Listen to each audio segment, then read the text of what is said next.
Bom dia, turma. Hoje nós vamos trabalhar o tema fontes de energia no Brasil, né? Um tema muito bom, um tema muito tranquilo para a gente trabalhar, para a gente debater, né? Muito bem, pessoal. Eu quero dizer o seguinte para vocês: a situação do Brasil é uma das mais favoráveis que existem no mundo, né? Nós podemos oferecer uma matriz energética variada, né? Uma matriz energética, inclusive renovável, que poucos países do mundo conseguem oferecer, né? Com relação à nossa segurança energética, também é favorável, tá? Nós estamos buscando aí autossuficiência na produção de energia elétrica, né? Nós também estamos buscando também autossuficiência na produção petrolífera. Na realidade, essa produção já é autossuficiente, porém nós temos que ter o quê?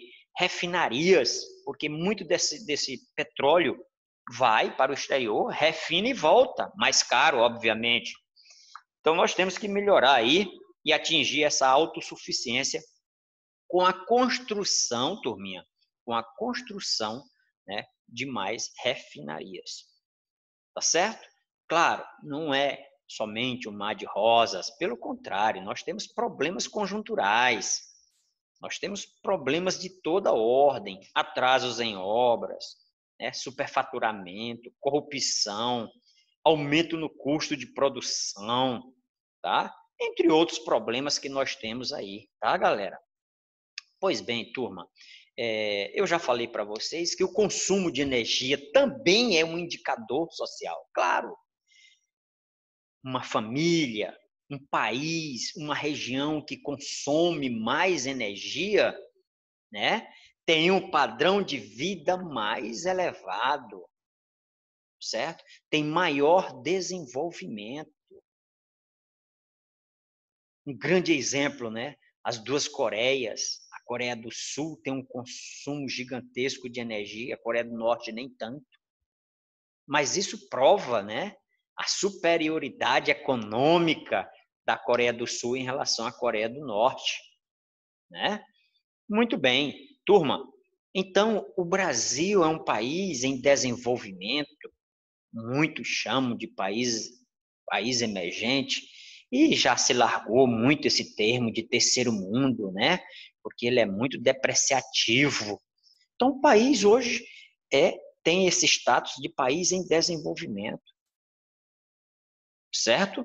Significa dizer que nós vamos precisar cada vez mais de energia se quisermos continuar desenvolvendo. Ótimo, né? Bom, aumentar o consumo, nós precisamos também aumentar a oferta, né? Entre 2014 e 2015, o Brasil aumentou em 3% o consumo de energia. 3%, é muita coisa, né? Na indústria, no transporte. Tá certo, pessoal? Outra coisa interessante é que nós temos a energia, tá, hidrelétrica como principal fonte de energia no país, né, produzido aí pelas hidrelétricas. E as hidrelétricas dependem do regime de chuvas. Portanto, nós ficamos muito vulneráveis ao regime de chuvas, tá, turma? Bom, se a chuva for regular, maravilha. E se não for regular? Esse é o problema, turma. Por quê? Vocês já ouviram falar nas bandeiras tarifárias? Né? Porque na época que chove menos, nós vamos ter um custo maior para produzir energia. E aí inventaram as bandeiras tarifárias, né? Quando a bandeira é verde, não tem aumento na tarifa. Mas nós temos ela na bandeira amarela, certo? Aí nós já temos um acréscimo no consumo, perdão, no quilowatt-hora, no preço do quilowatt-hora, certo, pessoal? Nós temos ainda a bandeira vermelha no patamar 1 e a bandeira vermelha no patamar 2. Né? Isso significa dizer, bandeira vermelha no patamar 2, nós vamos pagar energia mais cara. Por quê? Porque nós vamos ter um preço maior para produzir. Então o quilowatt-hora vai ficar mais caro, tá bom? Então verde não tem acréscimo, aí nós temos amarelo um acréscimo menor, vermelho patamar 1 e vermelho patamar 2. Aí sim vai ter um acréscimo, né, no preço cada vez maior na produção e também para o consumidor pagar, ou seja, na sua conta de energia. Turminha, nós vamos passar aqui, vou mostrar um gráfico aqui para vocês da matriz energética elétrica. Estou falando agora da elétrica. E eu vou pegar aqui o livro de vocês, o tanto que é interessante. Olha só, nós temos aqui, atenção, olha só. A energia consumida nas residências brasileiras, a maior parte é oriunda, olha, nas residências, nas hidrelétricas, seguida pelas termoelétricas, eólica e nuclear. Essa realidade pode ser visualizada no gráfico a seguir. Olha aqui, pessoal, a matriz energética elétrica do Brasil, 2017, mas está mais ou menos aí na mesma situação, tá bom? A hidrelétrica corresponde a quase 65% da oferta, tá? Então, nós somos realmente, como eu disse agora há pouco, muito dependente do regime de chuvas, né? Porque as hidrelétricas é a geração de energia elétrica pela força da água. As termoelétricas, né? Ou seja, a produção de energia através do calor, corresponde aí a 27,1. Eólica 6,8, né? E nuclear 1,3. Nós temos outras fontes de energia que produzem, mas não produzem significativamente. Solar, por exemplo. Tá bom, pessoal? Muito bem, turma. Então, nós vamos mostrar aqui para vocês, tá? As matrizes energéticas brasileiras, tá? Quero dizer para vocês que nós temos as matrizes energéticas renováveis e alternativas, e nós temos as matrizes não renováveis. A energia hidrelétrica, tá, pessoal, é uma energia renovável. Renovável. Professor, por que você está dizendo isso? Porque, como eu disse agora há pouco, ela depende do regime de chuvas. Então, se chove, né, na parte superior aí dos cursos dos rios, nós vamos ter energia elétrica, né, durante muito tempo. Portanto, ela é renovável. Agora, nem tão limpa. Por que, professor, que você está dizendo isso?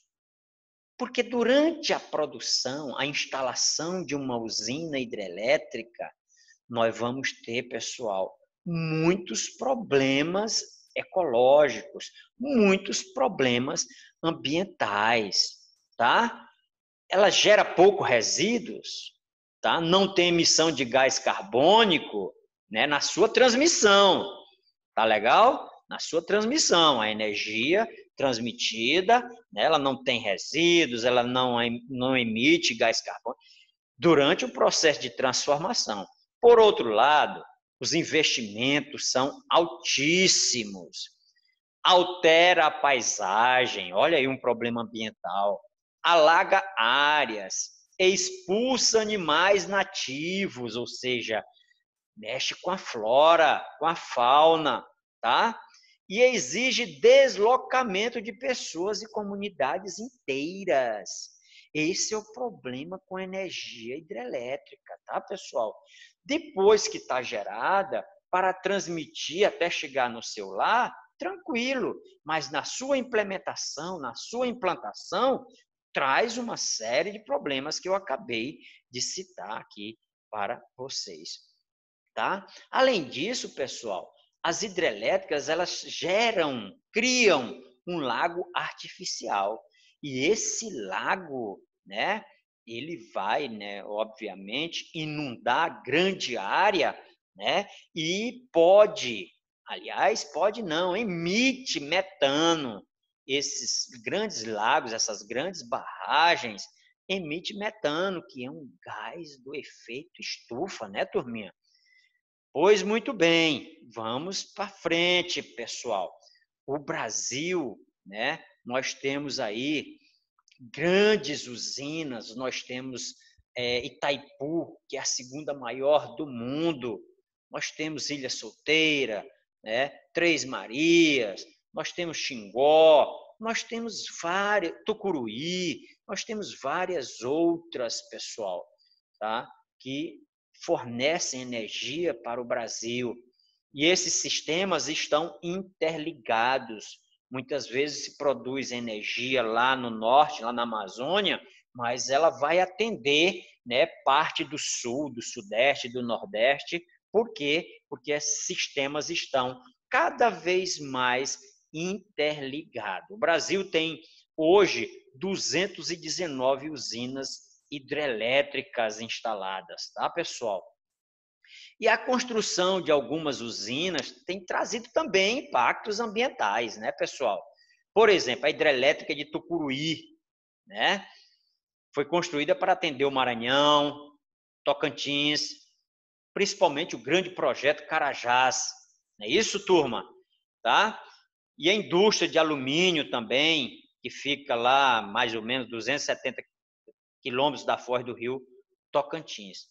Pois bem, turma, cada uma dessas usinas, elas trazem problemas ambientais, sociais, tá? Então, por exemplo, essa indústria de alumínio, a Albrás, né, fica ao sul da ilha de Marajós, teve sua construção realizada sem estudos prévios, estudos prévios de impactos ambientais, né, causando a saída às pressas de várias pessoas, né?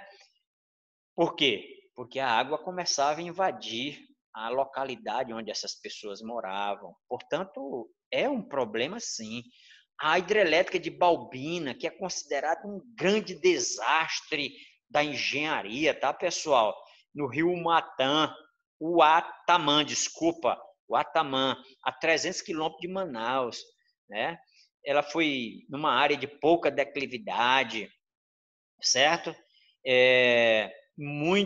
O lago ficou muito grande, a represa ficou muito grande, consequências então para os vegetais, né, para os peixes, outros animais, sítios arqueológicos que foram cobertos pela água, aldeias indígenas que tiveram que se transferir e assim por diante, né? Vamos falar de mais outras. A usina de Sobradinho, no São Francisco, inundou 4 cidades e dezenas de povoados, tendo deslocado mais de 70 mil pessoas, né?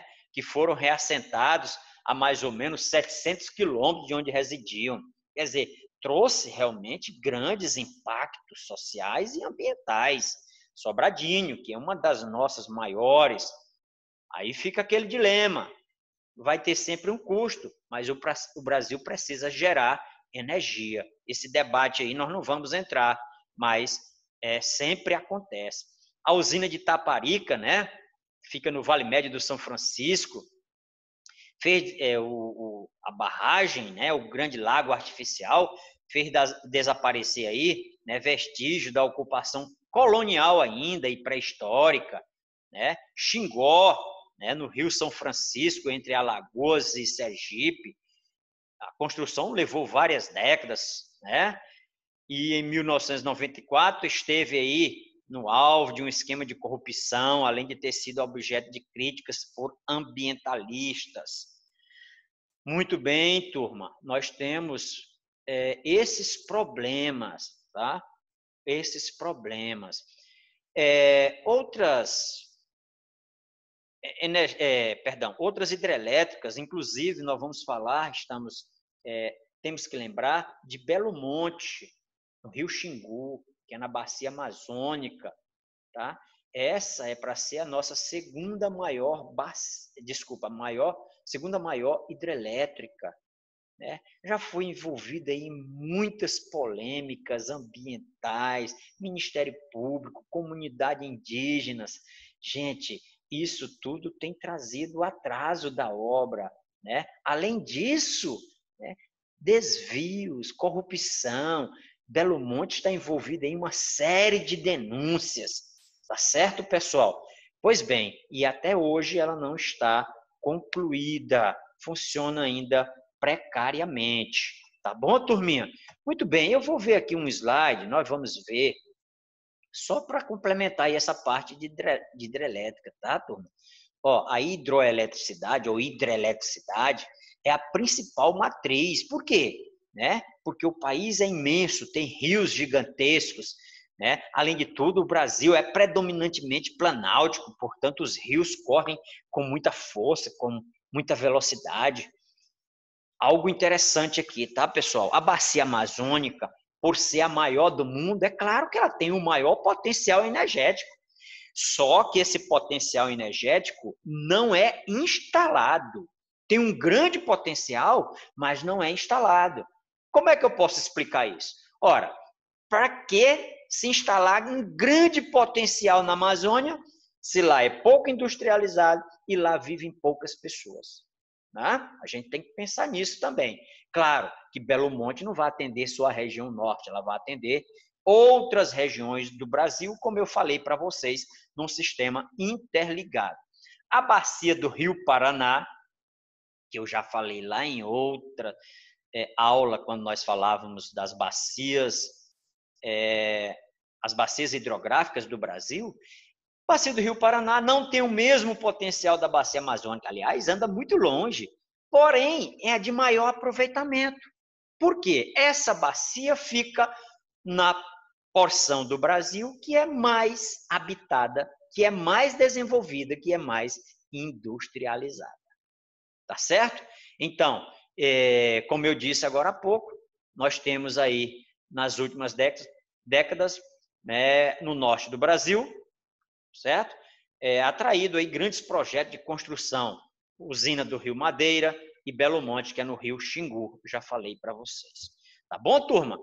Retornando aqui ao livro, nós vamos falar, portanto, a energia hidrelétrica é renovável, tá? Mas na sua implementação, ela tem e causa muitos problemas ambientais, muitos impactos, como eu acabei de falar aqui para vocês. Tá bom, turma? Olha só, galera, as energia termoelétrica, pessoal, a energia termoelétrica não é uma energia renovável. Por quê? A energia termoelétrica, a matriz termoelétrica, né, ela gera energia através do calor. Mas o que é que vai gerar esse calor?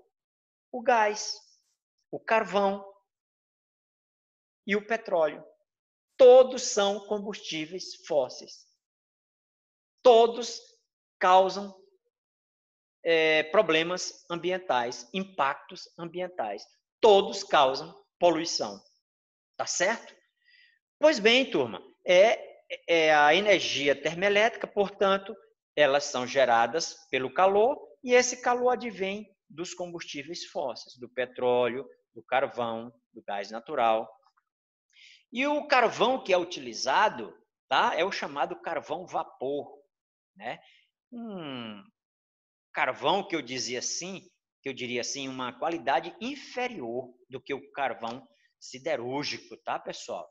Onde é que nós encontramos carvão no Brasil? No Rio, na região sul. O Rio Grande do Sul responde aí com 89% da oferta, Santa Catarina com 10% e o Paraná com 0,3%. Tá, turma? Então, a energia termoelétrica tem sido uma alternativa. Aumentou bastante a produção de energia termoelétrica. Por quê, gente? Porque na hora que aumenta o consumo, na hora que aumenta a demanda, é mais fácil, é mais barato produzir, né? Construir uma termoelétrica do que construir, por exemplo, uma hidrelétrica. É mais barato, é mais rápido. Tá bom? Muito bem, vamos continuar. Portanto, a nossa energia termoelétrica, como eu disse, não é uma energia renovável, não é uma energia limpa. Muito bem, aqui nós temos uma tabela, tá? Centrais termoelétricas a carvão mineral em operação no Brasil. Dê uma olhadinha aí, né, no livro de vocês, tá bom? Nós temos aí várias hidrelétricas, entre elas nós temos a Alumar, né, que fica no Maranhão, o Porto do Itaqui, a antiga Termomaranhão, né, também tem geração de energia termoelétrica. Ok, galera? Muito bem, turma. Então, como eu disse, tem aumentado bastante a produção de energia termoelétrica. Porque, como eu disse, é mais rápido, é mais fácil, é mais barato se construir uma termoelétrica do que construir uma hidrelétrica. Observe vocês aí que hidrelétrica passam décadas sendo construída, com todos os problemas que nós temos, tá bom? Por exemplo, entre 2014 e 2015, teve um aumento na produção de energia termoelétrica em 10% no Brasil, tá? E eu disse também, né, porque quem gera esse calor nas termoelétricas são justamente os combustíveis fósseis, nós vamos ter problemas ambientais, né? O carvão, por exemplo, contribui para a emissão de poluentes, chuvas ácidas provocam chuvas ácidas, intensificação do efeito estufa, tá? Além disso, né, lá na extração do carvão, também nós vamos ter problemas ambientais, entre eles aí a alteração, a modificação das paisagens, tá bom, turminha? Pois bem, as termoelétricas movidas a derivado do petróleo têm participação pequena, ou seja, no Brasil das termoelétricas, a maior parte é movida a carvão, certo? Petróleo, nós vamos ter menos, tá? Muito bem, a maior parte dessas usinas, no caso, que aí utilizam o petróleo, tá? Ficam lá na região norte, tá? A região norte nós sabemos, é uma região de difícil acesso, uma região mais isolada, tá bom? Então lá as usinas termoelétricas são movidas a óleo diesel e a gás, certo? Gás natural, tá bom? Pois bem, é claro que o potencial energético tem um custo elevado de produção, a tendência é a substituição contínua dessas termoelétricas no país, tá? Então, ou seja, nós vamos continuar, né, tendo aí o aumento de termoelétricas, tá bom, galera? Pois bem, turma, olha só aqui, energia nuclear. Pessoal, eu gostaria de dizer para vocês que a energia nuclear é também um tipo de termoelétrica, mas nós separamos a energia nuclear devido à sua importância, mas principalmente devido a seus problemas. Tá bom? Vou mostrar aqui para vocês, tá? Vou mostrar aqui para vocês um slide para falar justamente da energia nuclear, tá bom? Olha só, tá, pessoal? Nós temos lá em Angra dos Reis, que é uma área, inclusive, geologicamente instável, né, galera? Então, nós já temos esse problema. Poxa, vamos construir hidrelétrica num paraíso ecológico, né? Numa área turística e ainda de instabilidade geológica, né? Então, nós temos Angra dos Reis, entre São Paulo e Rio de Janeiro, né? Nós temos 3 usinas, 2 em operação. Angra 1, ela produz energia suficiente para 1 milhão de pessoas. Angra 2, né, que entrou em operação mais recentemente, ela produz energia suficiente para uma cidade com 2 milhões de habitantes. É uma fonte, olha, é uma fonte alternativa. Porém, ela não é uma fonte renovável. Tá, pessoal? Não é uma fonte renovável. Por quê? Utilizam tório, mas principalmente urânio, e eles não são encontrados infinitamente na natureza. Portanto, não é renovável. É uma fonte alternativa. É limpa. Opa, é limpa? Sim, né? Mas ela não é segura, gente. quando nós produzimos normalmente, é uma energia limpa, tranquila. Porém, não é segura, porque nós temos aí dois problemas. O de vazamento de radiação. Quando tem um problema, né, já que a energia nuclear é de elementos radioativos, nós vamos ter vazamento de radiação, que atinge indistintamente todas as pessoas, tudo que existe à sua frente. E aí pode causar problemas, né, genéticos, câncer e assim por diante. Tá, turma? E o outro problema é saber o que fazer com o resíduo dessa produção nuclear, de energia nuclear. O que fazer com esses resíduos? Tá? Mesmo depois de utilizado, esses resíduos, né, são colocados em tambores de concreto revestido de chumbo e ainda assim eles emitem, né, radiação aí por 300, 400 até 500 anos, turma. E aí, onde guardar? Isso é um problema grande aqui no Brasil. Tá bom, turminha? Ótimo. Vamos voltar, portanto, ao nosso livro, tá bom? Ao nosso livro. Ela é uma forma de energia eficiente, tá? Também ela é muito perigosa, como eu já falei aqui. Nosso projeto nuclear é envolvido aí também numa série de denúncias de corrupção. Houve um atraso extraordinário nas obras, né? Angra 1, Angra 2, Angra 3 ainda não está nem em funcionamento, tá, turma? Então, realmente é uma situação para a gente debater. Agora, pessoal, olha só, né? Alguns pontos positivos da energia nuclear.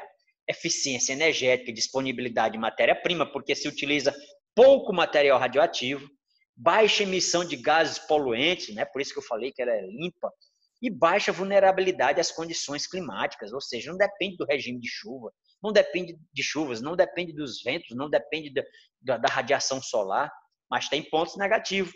Elevada geração de resíduos nucleares, né, com alto poder de contaminação, problema na destinação, onde colocar esses resíduos nucleares, risco elevado de acidente, né, e de radiação.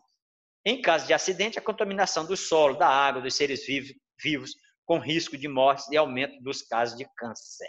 Pessoal, não tivemos no Brasil grandes acidentes com energia nuclear lá em Angra.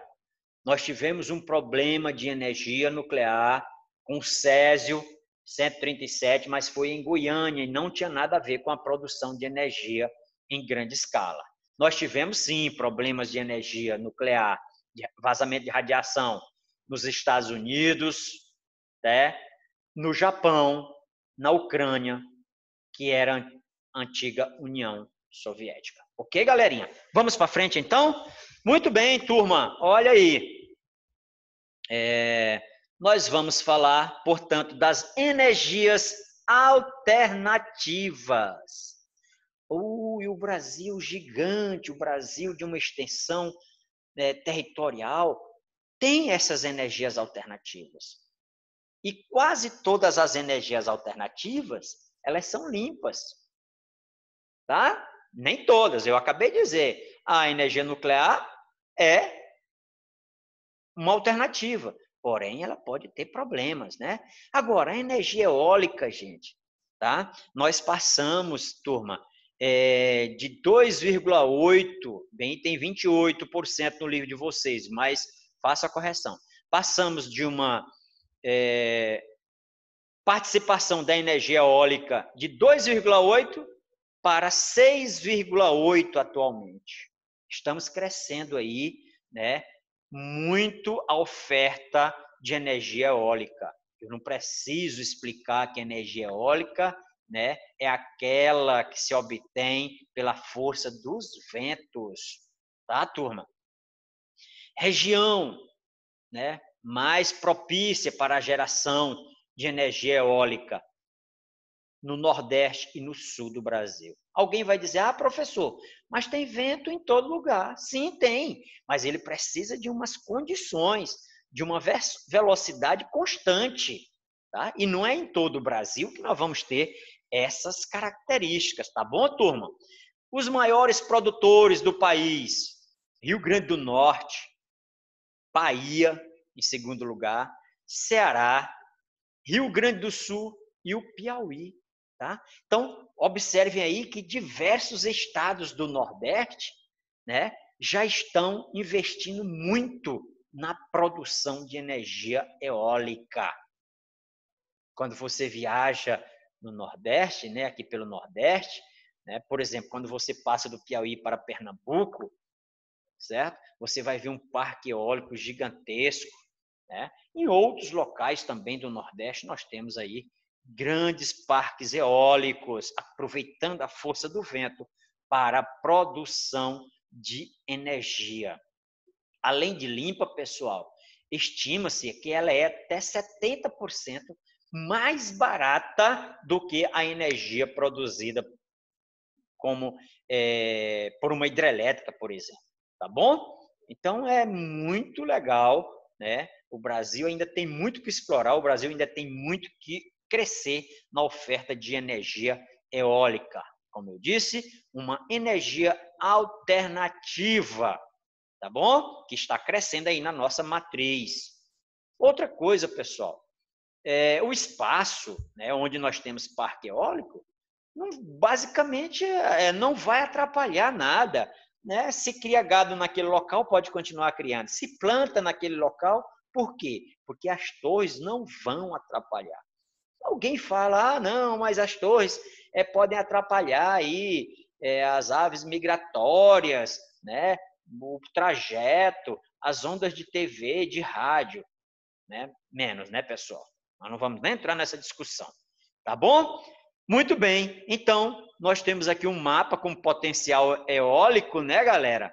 Potencial eólico aqui, e essas áreas, né, realmente tem muito ainda que crescer no Brasil. Aqui tem um parque eólico em Parnaíba, no Piauí, também, né, fica lá muito visível para todos nós.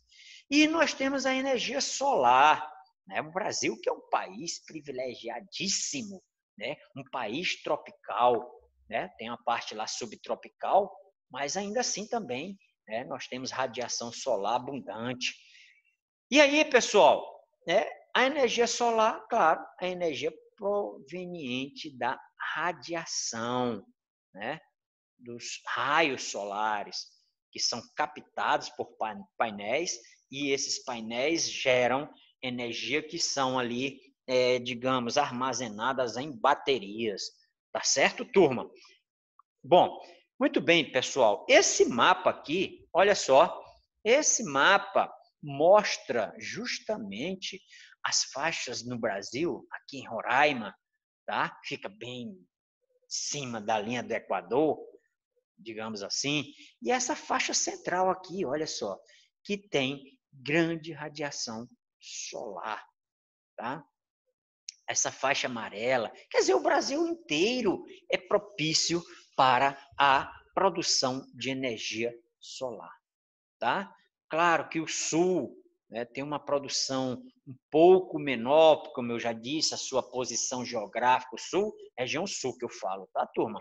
Sua posição geográfica não favorece, mas lá tem, por exemplo, uma usina que até bem pouco tempo era a maior do Brasil, a usina de Tubarão, que tinha 19 mil painéis, tá? 19 mil painéis solares, né? Com capacidade de atender uma cidade com 10 mil habitantes. Mas, recentemente, né? Recentemente, o Piauí inaugurou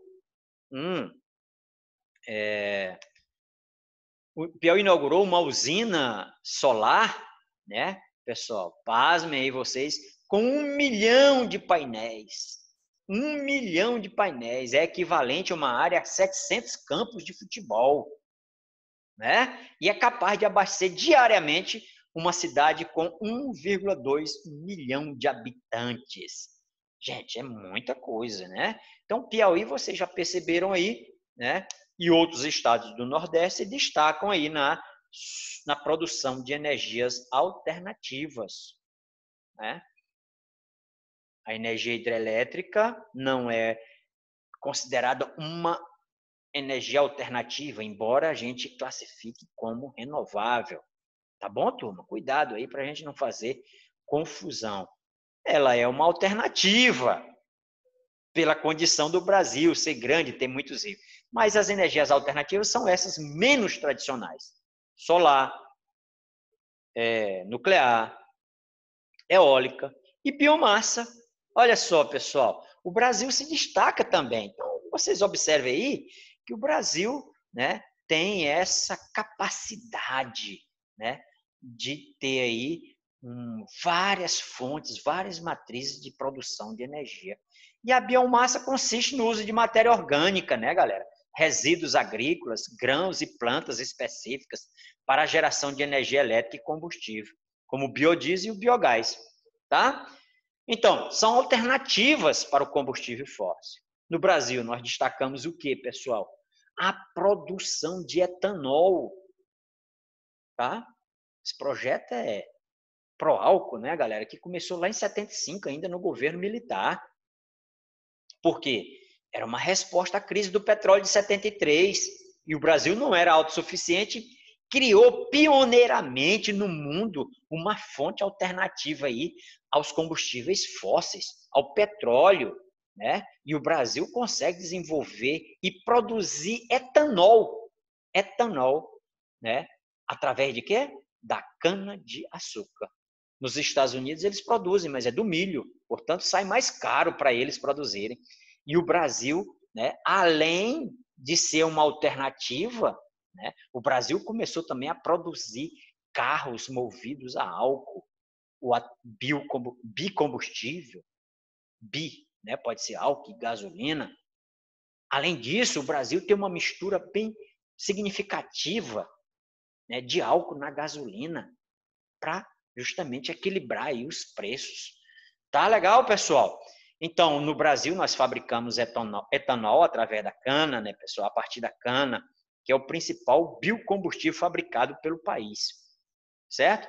A biomassa, ou seja, o bagaço da cana, também não é jogado fora, ele é aproveitado, porque nessas usinas onde produz álcool, a principal fonte de calor é justamente o bagaço que vai lá abastecer os fornos, tá, pessoal? Os grandes fornos para produção de energia. Então, aí a cana já é basicamente tudo. Produz o calor, que produz a energia, que produz o álcool. Legal isso, né, turminha? Pois bem, galera, era isso que eu gostaria de conversar com vocês, era isso que eu gostaria de ter passado para vocês, tá bom? Procurem ler, procurem assistir, tá? Vejam novamente onde vocês tiveram dúvidas, mas sempre, pessoal, sempre estudem, por favor, tá? Se você fizer uma leitura bem lenta, atenciosa, você não vai ter problema em prova nenhum, nem prova interna aqui do Dom Bosco, nem provas externas, como vestibulares e como o Enem, tá? Turma, um grande abraço para vocês, fiquem com Deus, tá bom? Um abraço.